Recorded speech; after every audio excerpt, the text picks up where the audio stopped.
Let us continue with the analysis of Alfred Lord Tennyson's Ulysses. Today we will read the second stanza of the poem. This stanza gives us the portrayal of Ulysses' son Telemachus, and it is through his eyes that we see him. Let us read the second stanza. This is my son, mine own Telemachus, to whom I leave the sceptre and the isle.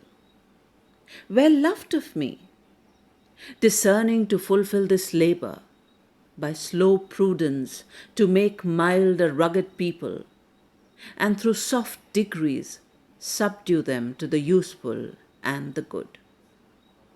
Most blameless is he, centred in the sphere of common duties, decent not to fail in offices of tenderness, and pay meet adoration to my household gods when I am gone. He works his work, I mine. In these lines, Ulysses expresses his feelings of fondness towards his son Telemachus and also shows confidence in his abilities to rule the kingdom of Ithaca efficiently when he is gone. He asserts that his son is better fit to rule over the rugged people of Ithaca than him. His pride is also evident in the way he says, "This is my son, mine own Telemachus." And the very next line also reveals his resolution to leave the sceptre and the isle to his son. Sceptre is an ornamental staff, a stick, held by a ruling monarch, a king or a queen, as a symbol of power.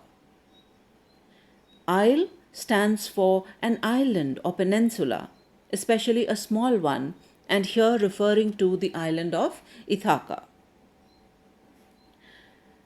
Now, in the next few lines, Ulysses tells us why he thinks that his son is better suited to rule. He outlines the qualities that will make him a successful leader. He says, Telemachus is discerning. His discerning has the necessary discretion and intelligence, as he is practical minded and willing to give his time to the fulfillment of daily routine, however dull and boring. Look at the use of the word labor. Labor here is used as a noun. This labor here means practical work that requires patience, that requires effort. But we should remember that Ulysses is not weary of doing hard physical work, because his adventures, his journey, his voyages, his travel requires that effort. But what he's trying to say is that he cannot do justice to the routine work of running his kingdom. Telemachus, he says, has this ability.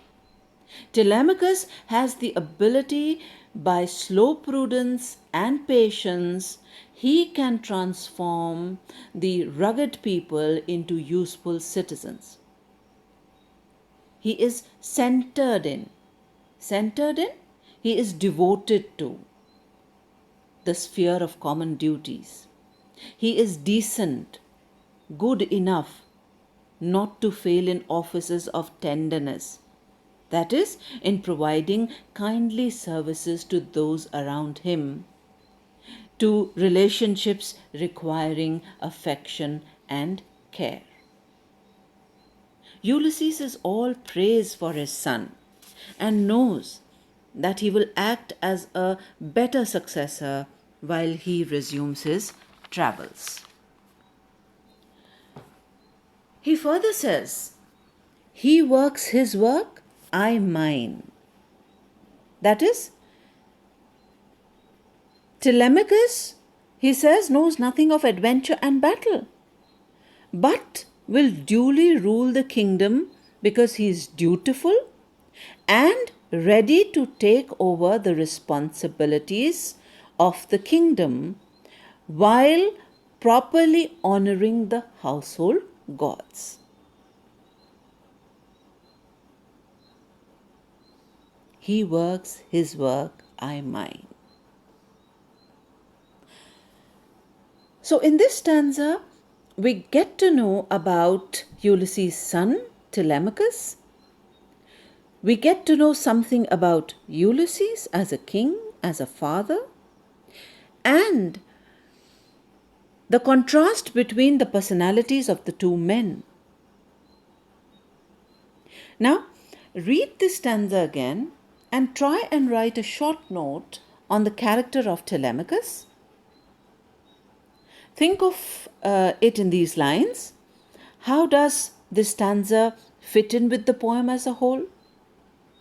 What do we learn about how Ulysses views Telemachus? What kind of father is Ulysses? What kind of a king? What sort of ruler or son is Telemachus? What kind of ruler do the people of Ithaca need?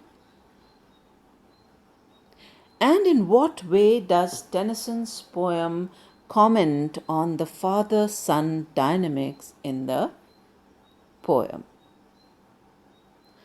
So I'll stop here and continue with the rest of the poem in the next lecture. Good day.